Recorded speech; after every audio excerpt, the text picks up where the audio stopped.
Girls and guys, welcome back to the YouTube channel.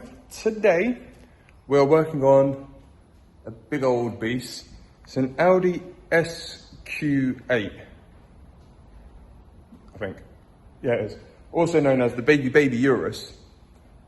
We have got the very simple task of just doing pads front and rear. Now, I did pads on an RS6, which are virtually the same as this, but the video I did was not very good. It was in the early stages and didn't really know what I was doing filming wise, so I missed a lot out. So this time we're going to do it, and we're going to capture a lot more, and hopefully this will help moving forward. You are going to need diagnostic equipment for this because you have to deactivate the rear handbrake. So first things first, let's get the locking wheel nut out. I've already got it out, but I'll show you where it is in case you're looking for it in your Audi, or I don't know if it's the same as the Lambo, but we'll show you anyway. So you want to open the boot, lift this up, and it should be about here in the cover. So get that out and get your locking wheel nut. Close the boot, because if you're using a ramp, it goes up and there's a roof there. We don't want to scratch things today. Right, we're going to start with the fronts because we're going to start with the easy stuff. I'm going to go to the back, so let's get it up. They are some big stoppy boys. It's still 500 horsepower, 0 to 60 like 4 seconds. I mean, for a behemoth mammoth vehicle, 4 seconds or 4.1 seconds to 60 it's pretty good, pretty good.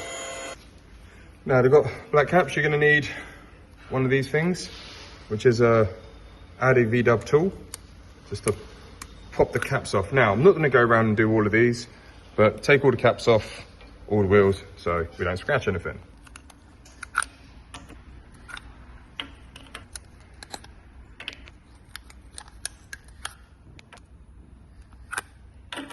Yeah, 5 caps and one that I dropped on the floor. All right, got it jacked up, the jacking point there. Front wheels, free, single, ready to mingle. Now, 17mm socket. Let's whip the big boys off. Gonna probably have to bring the ramp down because 1, I'm vertically challenged, being Italian, I'm quite short. And 2, that's gonna be a heavy wheel. All right, got it jacked up, the jacking point there.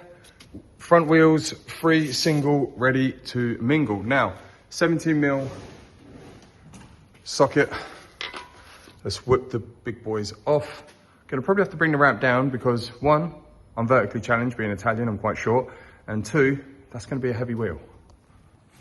Now, wheels off, you can see the brake pads are very, very low. So, first things first, wire's broken. That went through there, around here, and we're gonna disconnect the wear sensor straight away, but just pulled it off, just nice and easy. So we've got a new wear sensor to go. We've got to unclip that first, and then some sort of E-socket. I need to actually check what socket that is. Okay, so before you even do this job, you need to get a specific socket to take the caliper off. I know this is a pointless rant for no apparent reason, but I'm going to do it for those in the trade and those that are watching this video and those that are trying to do a job. Take in mind, I've been doing this for a long, long time. I have multiple tools and everything like that. And yet they still find ways of making new sockets or new bolts that requires me to buy more pointless tools. I don't have many customers with these. I can't see me getting an influx of customers with S8, Q8, whatever. That was annoyingly badly timed.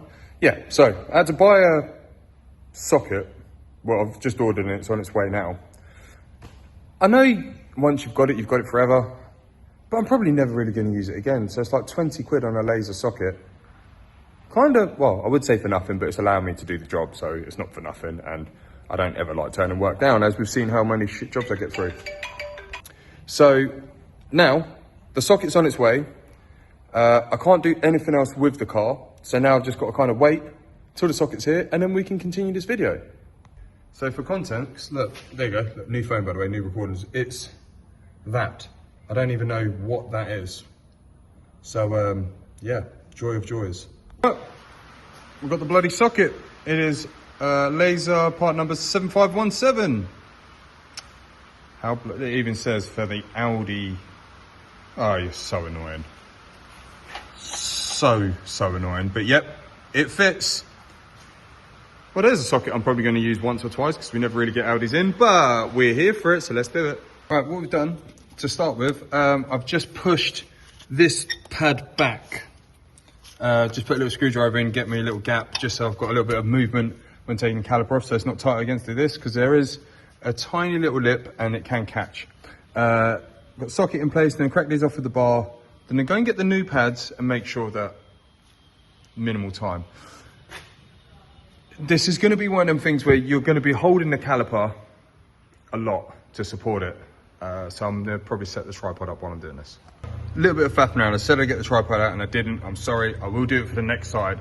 But what I have done is just put a little cable tie support, got a little hanger through, popped one pad out, just comparing they are right. We are actually going for some big brembo stuffy boys. That bloody compressor today. So it comes with shims, but I need to just check where they go. But there's nothing on there, so they're looking good. Pad is the same. A lot more meat on that one than that one. That was to the wire. Right, so let's check the caliper, see where we need to replace the shims, and start swapping some pads out. Okay, so this is going to annoy people for now, but I will show you it on the other side. I just want to make sure everything fit. Now these clips, they don't actually fit anywhere on this. I've messed around with it a few times. The new pads are in. We use this Textar Ceratec grease on the sliders and everything's been cleaned up. Now we threaded the brake pad sensor wire through and clicked it into the pad and then clicked the pads in. So I've learned how to do it on this side. I'm going to show you in depth on the other side, I hope. Okay, so they're all talked up. A bit of conflicting information. Some said 110, some said 200, but we actually settled on 110 in the end, and then I went a little bit more, and I've marked them as well, because 200 on them bolts don't feel right, 110, not quite, so I've gone a little bit more than what I think I should, but they're in, they're on, they're not going anywhere. Also, torque setting for the wheel is 160, which is more than what I normally would do, but that's what it is. So now, I'm gonna feed this into its little home. Goes through there, and then around there, and let's get that connected up. Right, well, side one is done. That's all routed in, sensors all connected. I'm gonna whack the wheel on, then we're gonna go to side two. Oh, nearly forgot that. Wouldn't have done anything, mainly annoyed me, and my mate would have said, what's that flapping in my car? Anyway, so side one done. Now we'll go side two. I'll set up the tripod and I'll show you how to all do it. I put the cable tie up here, ready to go. I've already cracked the bolts off. So now we're gonna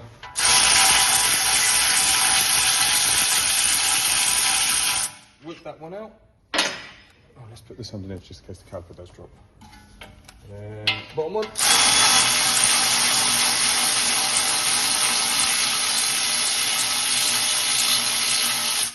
Again, I've already pushed the pad back with the screwdriver just to get some room in there. And there's the big caliper. Get my homemade didgeridoo.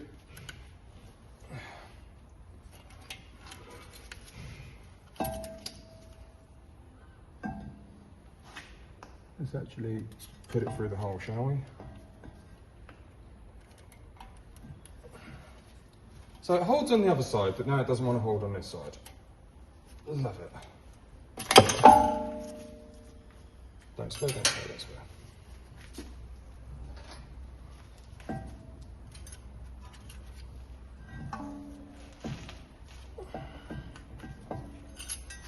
It's gone through again. Love it when this happens. Always good footage. Okay. So our calipers thrown over, which you probably can't see. So now, move you to this position. So we're supported up there. I mean, it's not the best thing in the world. Out comes pad number one. So remember, I've already pushed everything back. Yeah, nice. I've already pushed them back.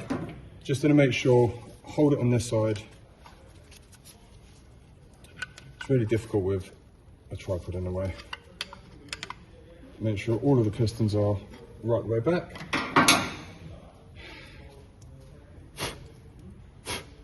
Clean out there. Now, let's go in with new pad number 1. Push it back and click. That's that pad in. So you see the difference in chunkiness between that and that. There's not a lot left on that.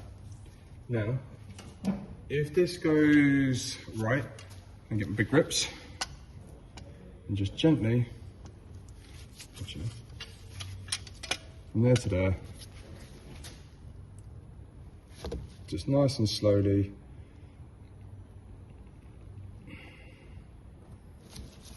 squeeze them back. Problem is, when you do this, the other side is going to try and come out as well, which is fine. We'll deal with that in a minute. So it pushes, obviously, because the fluid is going up and around, so as you're pushing this back, it's pushing these pistons back, but we can deal with that. The main thing is we need to get the pads in there like swimwear first. So,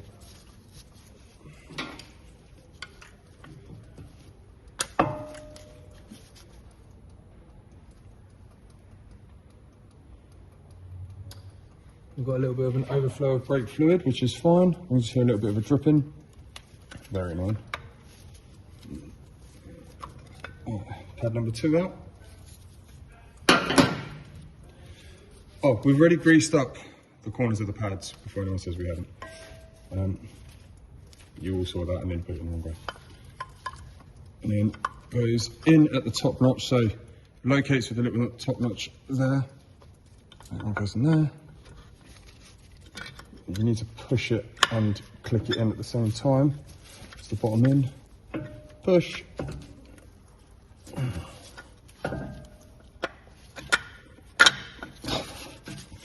Oh, I love doing this. There you go, she's in. I'll just relocate that back up. Give it a little squeeze by hand. Okay, that's in. Now, I'm gonna fight this homemade didgeridoo out. And then caliper, meat disc. A little bit of a wiggle and a jiggle. Put your bolts. Line it up, which normally helps. Always go over a couple of turns in, just to get it in there nice. Excuse my fat head. I'll find the hole. Right. Now, we just tighten them up. I mean, not much you can really show when you're tightening the bolts up, but when we get them nipped up and then we're going to torque them up. There's one. And you don't need to listen to that the whole time. They're done. We're going to double check our torque.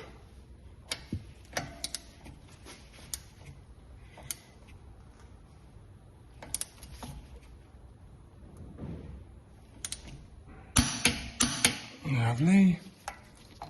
It's just terrifying, isn't it, at that point? You're waiting for the click and the clack, and it doesn't come. And it's stressful. As is having a tripod in the way. This is why I normally don't use it, people, so it gets in the way. So, just for OCD purposes, and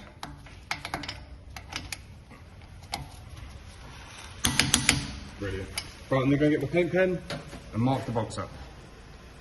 Right, well, we know they're good and tight, so mark number 1. Can't see mark number 2, but I marked the other one. Now, we're gonna stick the wheel on, and then we're gonna move on to the rear. Yeah, we all thought I forgot. I didn't forget. Right, wheel on. Okay, so now we are in the car. Computer connected up, so we're about to move into the rears. What I have done is started it up, just let it run for a minute, charge the battery a little bit, and then pump the brakes so we don't have more fluid spillage. And now we're going to activate and disable the rear electronic handbrake. So please bear with. Also, it's a very nice interior. Lots of carbon. It's lovely. So we're plugged in, go into that, and then when you press this button, you'll hear the calipers wind back. Let's go back here. There you go. That is putting the handbrake into service mode so we can work on them. Back to the front. So now we can turn the ignition off and crack on and do the work. So, long reach. Please be the button. Everything's off. Let's get moving. Onto the rear. So the handbrake's been disconnected. This one is nice and easy. Screwdriver in, pops out about there, and just pull. Bit of pressure, and pretty much the piston is all the way back. Then 13, caliper off. So new shims, I've got it all cleaned up there, and pads have got some grease on them. Just gonna slot one. Pad is in. Gonna double check that because it seems like it keeps wanting to move, but it's in. Now I'm gonna put the back side in. So it just goes tab, tab, and in. Nice and simple. 213s, caliper back on, make sure the piston's all the way back. 13, do them double FT. Sometimes you have to hold the slider pin because it can spin with it. These have got Loctite from factory. Done, wheel on, move on to side 2. So on this side, we've got the brake pad wear sensor, and we've got a new one. So same thing, we're gonna push the caliper back. We'll just instantly unclip the clip, pop that out. I need 2 hands, disconnect, and we're gonna show you. So new sliders are in. Oh, sorry, new guide pins are in. Pads are in, and we've got to connect. Well, pad isn't in, pad is going in. Slippery, slidey. Do you know what? It's really difficult to do this one-handed. Hold on. They're in. So the sensor's there. I've threaded it through already. So now we just need to hook the caliper up and on. So that's, I'm going to throw it there because I don't have any free hands. Let's get a new bolt. Chuck the bolt through there and we'll tighten it up. All right, well, everything's all on. New pads are in, new sensors in, plugged in. I didn't realise, but when I'd left that in there when I took the old sensor out. So that had popped out of there. So let's not do that. Rip that out, new one in, connected, wheel on. Then we're going to turn it off, put it back into normal mode and out of service mode. Right, wheels are down, all torqued up. Now, time to close the cylinders. There we go. There you go. And yeah, all been done. Thank you. Now, with any brake job, always pump the pedal, because if you go to drive off, you will have no brakes for a few seconds. And that is a code brown, people. That is a new pair of underwear, code brown. Right, that's the Audi SQ8 brake done. Went on a road test, pretty good, can't really complain. So yeah, like, subscribe to the channel. Now, about to do another video on a BMW on how to change the water pump on it because they like to leak. Like, subscribe, thanks for watching.